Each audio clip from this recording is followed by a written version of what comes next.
Imagine waking up one morning, checking your phone, and discovering that 70,000 of your fellow Britons are so utterly furious with the government that they collectively signed a petition demanding the Prime Minister pack his bags and call a general election. Not in a year's time. Not after a polite consultation period. Now, immediately, this very minute. Well, you don't have to imagine it, because it's actually happening. Again, for the third time since Labour swept to power in July 2024. And if you think Sir Keir Starmer is sleeping soundly in number 10, you're having an absolute laugh. Quick favour. If you're loving what we do here at British Mirror, smash that subscribe button and hit the bell icon.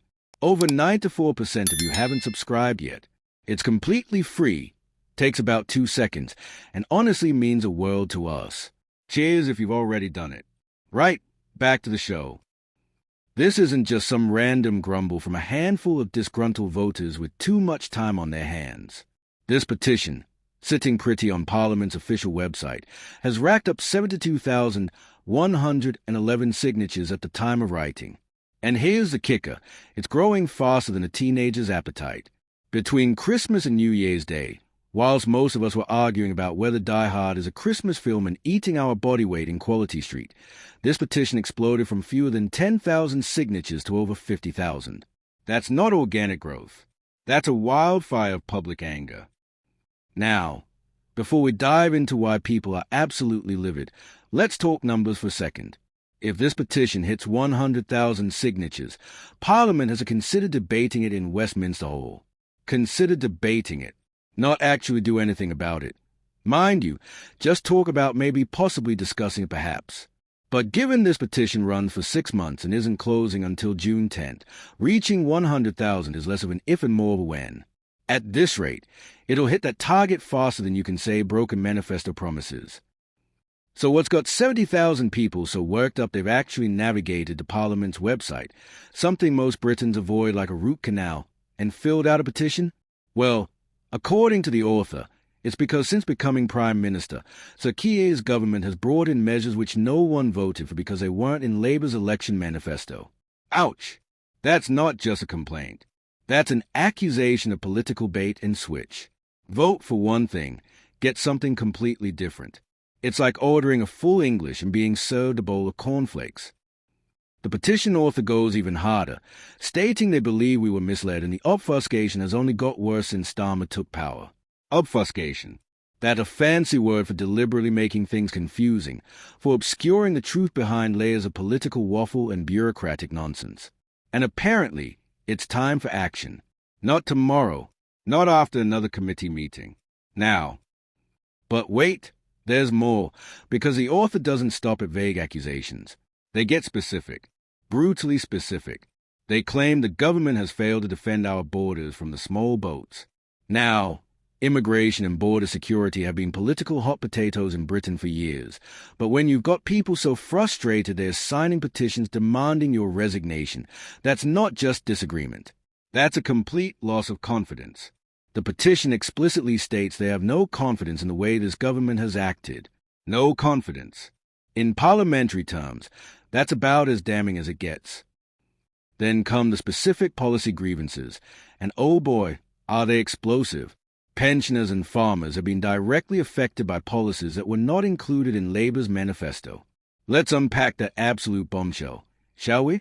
Since Sir Keir strolled into Downing Street with his sensible suits and earnest expressions, his government has done two things that have absolutely infuriated huge swathes of the British public. First, they axed winter fuel payments for millions of pensioners. Millions. Let that sink in for a moment. Winter fuel payments. The money that helps elderly people, many on fixed incomes, heat their homes during the coldest months of the year. Gone. Slashed. Binned. Now, if you're thinking that sounds rather cruel, you're not alone. The backlash was fierce. Absolutely ferocious. Because here's the thing about pensioners. They vote. They vote in enormous numbers. They are politically engaged. They remember which politicians promise what. And they really don't appreciate being blindsided by policies that weren't mentioned during the election campaign. It's almost as if Labour looked at their electoral coalition and thought, you know what we need to do? Alienate one of our most reliable voting blocs. Genius strategy there, Absolutely brilliant. But Sir Keir's government wasn't finished. Oh no, not content with angering millions of pensioners, they decided to take aim at farmers, British farmers, the people who actually produce the food we eat. The government announced plans to charge some farmers inheritance tax. Inheritance tax on family farms that have often been passed down through generations. Farms that might be asset-rich on paper but cash-poor in reality. Farms where families have worked the land for decades, sometimes centuries, only to face massive tax bills when passing the business to their children. The farming community went absolutely ballistic, and rightfully so, because this wasn't in the manifesto either. No one voted for this. No one was given the opportunity during the election campaign to say, actually, Labour, we're not keen on that particular policy. Thanks very much. It was sprung on them after the votes were counted, after the victory was secured, after it was too late to change course of the ballot box. That's not transparent governance. That's political ambush. Here's where it gets even more interesting. Labour actually U-turned on both policies amid fierce public backlashes. U-turned, reverse course, admitted, implicitly at least, that they'd cocked it up. Now, in theory, U-turning when you've made a mistake should be seen as a positive thing. It shows you're listening, that you're responsive to public concern. But when you're U-turning on policies that weren't in your manifesto in the first place, policies that blindsided the very people they affect, it doesn't look like responsiveness. It looks like incompetence. It looks like you didn't think things through. It looks like you're making it up as you go along. The petition's conclusion is stark and unambiguous. Our country cannot go on like this. Dissolve Parliament and call a general election now. Those aren't the words of someone mildly irritated by a policy disagreement. Those are the words of someone who fundamentally believes the government has lost its mandate to govern. And they're not alone. 70,000 people and counting agree with them. That's 70,000 people who've taken time out of their lives to formally register their complete lack of confidence in this government. Preston continues, and when things do get better economically, it takes time for people to feel that in their pockets and feel that psychologically optimism is hard to instill. So whoever's in power, whoever's in has got a very tough job on their hands, and Keir Starmer is not the right man. That last sentence is a killer. Even if the job is incredibly difficult, even if anyone would struggle, Starmer specifically is not the right man for it. Someone else might succeed or at least have a chance. Starmer doesn't. Preston's formal prediction is emphatic. My prediction is Keir Starmer goes, absolutely. I thought he would be gone by the end of 2025.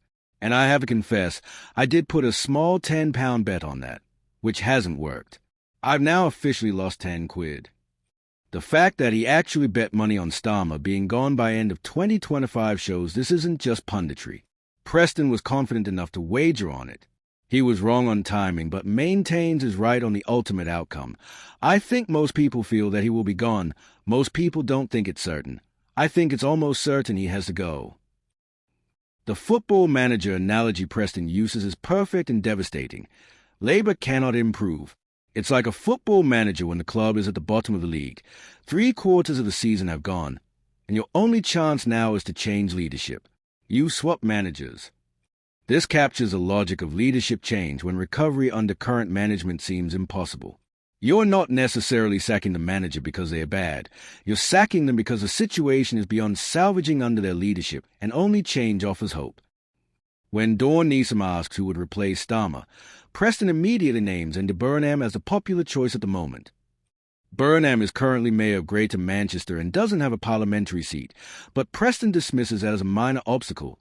He doesn't have a seat, but that's easily doable. I think Clive Lewis came forward and offered his seat, which he really shouldn't have done, that undermined Keir Starmer in early December. I think there would be plenty of people that would step forward and do that knowing they'd be compensated down the line by the Labour leader. This is where the prediction gets really interesting because it outlines a specific mechanism.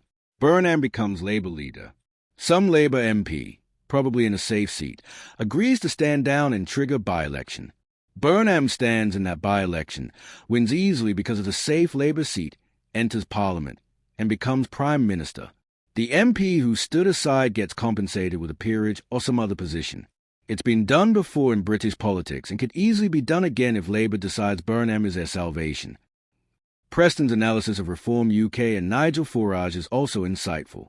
He notes Reform is polling around 28% on average, and even if they drop to 25%, they should be very comfortable because that's still historically high for a party of their type. But he identifies a psychological danger.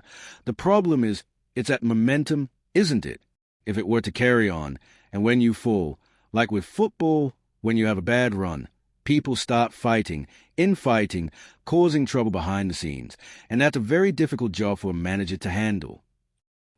Preston raises a question about Farage's leadership, and the question is, if they dip down to 22% and there's infighting, is Nigel Farage the right man to manage that? This parallels his Starmer critique. It's not enough to be good when things are going well. Leadership is about handling adversity, managing declining momentum, preventing infighting. Can Farage do that? Preston seems uncertain. The broader context for all of this is Labour's catastrophic polling. They are being hammered across almost every metric. Approval ratings are terrible. Economic confidence is low. Trust in government is cratering. The contrast between pre-election promises and post-election reality is stark. Voters feel deceived, disappointed, and angry. That's the environment in which Starmer is trying to project optimism and hope, and it's simply not working because he doesn't have the personal charisma or political capital to overcome it. Preston's sympathy for Starmer actually makes a critique more powerful. He is not gleefully predicting the PM's demise out of partisan hatred. He genuinely feels sorry for Starmer's impossible situation, while still concluding that he's doomed. That's more devastating than pure partisan attack because it suggests even sympathetic observers see no path forward for Starmer.